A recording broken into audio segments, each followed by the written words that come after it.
వారాహి నవరాత్రుల సందర్భంగా 150 మంది ఋత్వికులతో సహస్ర చండీ మహాయాగం సంప్రదించండి. నమస్తే, వెల్కమ్ టు సుమన్ టీవీ. నేను పద్మిని. ప్రస్తుతంతో పాటు ప్రముఖ ఆధ్యాత్మికవేత్త, ఆస్ట్రోన్యూమరాలజిస్ట్, ఎనర్జీ వాస్తు స్పెషలిస్ట్, శ్రీ విద్యోపాసకులు శ్రీమతి జయప్రద గారు మనతో పాటు ఉన్నారు. మాట్లాడదాం. నమస్కారం అండి. నమస్తే అమ్మా. శ్రీమాత్రే నమః. సో కుజుడు యొక్క ట్రాన్సిట్ అనేది జరిగింది.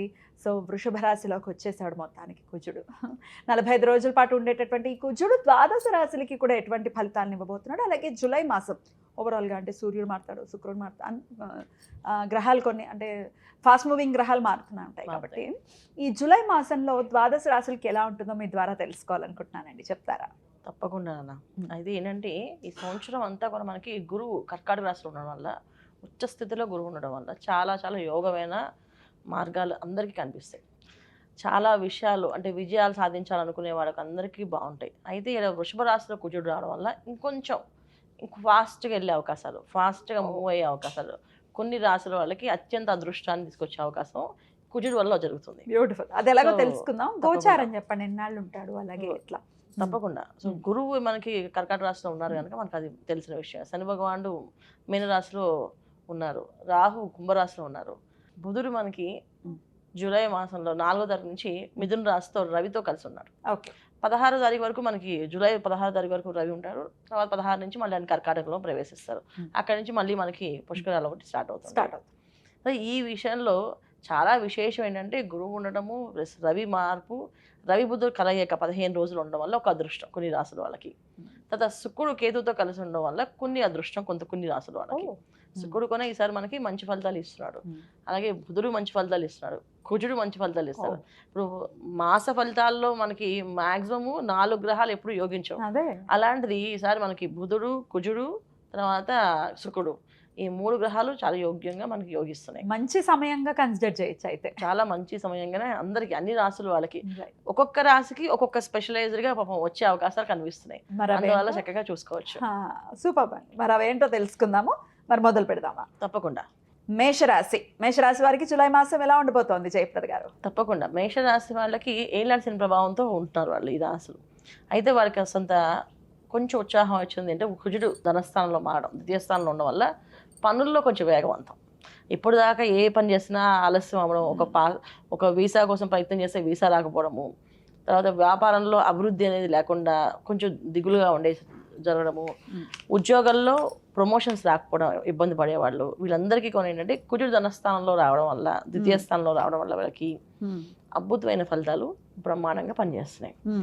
ఏంటంటే వీళ్ళకి విదేశాలకు వెళ్ళే యోగము, తర్వాత ఉద్యోగంలో ప్రమోషన్స్ వచ్చే అవకాశము, కొత్త బాధ్యతలు తీసుకునే అవకాశాలు ఎక్కువగా కనిపిస్తున్నాయి. సో మేషరాశి వాళ్ళకి కుజుడు ఒక ట్రాన్సిట్ అనేది చాలా బ్రహ్మాండంగా జరుగుతుంది. బాగుంది కదా, ఎందుకంటే రాసాధిపతి ద్వితీయ స్థానంలో ఉండి ఆయన రాశిలో ఉన్నప్పుడు పని చేయలేకపోయాడు, కానీ ఈ రాశిలో ఉండడం వల్ల పని అవుతుంది. ఎందుకంటే ఇక్కడ మేషరాశిలో ఉండడం వల్ల ఎప్పుడు ఏంటంటే మాట చాలా కటువుగా వస్తుంది.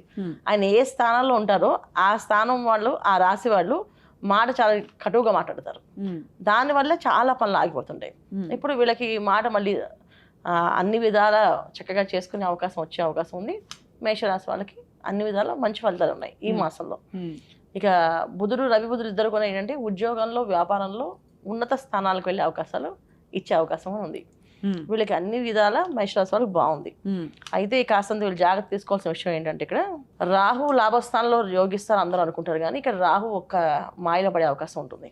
అంటే కొత్త వ్యాపారాల్లో పెట్టుబడులు పెట్టడం కానీ, మొదలు పెట్టడం కానీ కాస్త ఆలోచించి వాళ్ళ పర్సనల్ జాతకాన్ని చూపించుకొని చెయ్యాలొద్దా అని అడగాలి. ఎందుకంటే ఏళ్ళనాటి శని ప్రభావం ఉంది కనుక శని భగవాన్ ఇచ్చే ఆలస్య ఆటంకాలు అనే ఇబ్బందులు అనేవి ఉంటాయి ఖచ్చితంగా.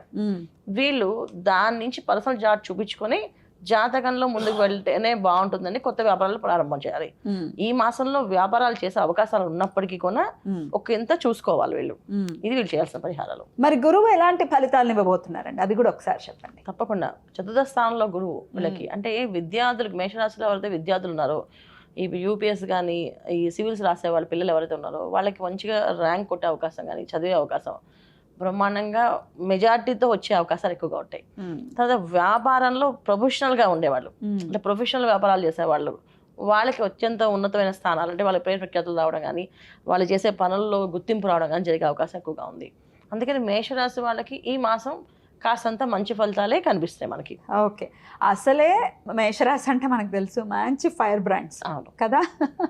మాట్లాడటం మొదలు పెడితే కొంచెం కష్టమే తట్టుకోవటం. కానీ ఇప్పుడు మరి వాక్కు స్థానంలోకి కుజుడు అని వెళ్ళటం అనేది, ఆ ట్రాన్సిషన్ అనేది మరి మాట ఇంకాస్త పవర్ఫుల్గా ఉంటుందని అనుకోవచ్చా?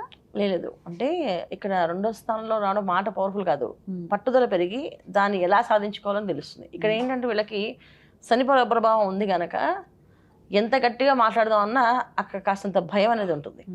ఆ భయాన్ని క్రియేట్ చేస్తారు. తర్వాత రెండోది చతుర్థ స్థానంలో గురువు ఉండడం వల్ల ఆలోచన శక్తి ఎప్పుడు కూడా కోల్పోకుండా ఉంటుంది.